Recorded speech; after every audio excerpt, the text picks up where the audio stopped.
आमचं गहू चांगला वाळला होता, मग आता हार्वेस्टिंग करायचं होतं. आज मशीन बोलवून हार्वेस्टिंग करायला पण चालू केली. पण हे हार्वेस्टिंग करायचं काम काही एवढं पण सोपं नव्हतं, कारण आमच्या रानापर्यंत नाही रस्ता आणि इथपर्यंत मशीन आणायला किती बोंबाबोंब झाले या तुम्हाला दाखवू. पांदीतनं वाट काढत कशी बशी मशीन इथपर्यंत आल्या.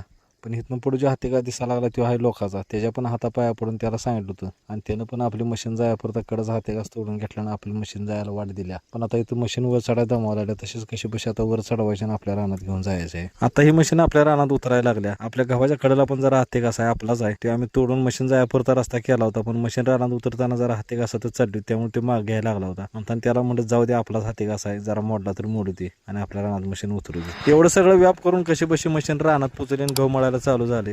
मशीन रानात पोचायला कमीत कमी आमचा अर्धा पाऊण तास गेला आणि आता मळणी करायला लई तर 15 ते 20 मिनिटं लागतील. बघता बघता आपल्या गव्हाची मळणी पूर्ण झाली. आता मशीन रानात पोचायला जेवढा वेळ लागला होता तेवढाच वेळ आता मशीन बाहेर काढायला पण जाणार आहे. आता मशीन आपल्या रानातनं बाहेर काढून शेजाऱ्याच्या रानात उभा करून आपला गहू तेवढा ओतून घ्यायला लागलोय. एवढा गहू ओतून झाला की मशीन घालवायची आणि आपण आपल्या घरला जायचं. धन्यवाद.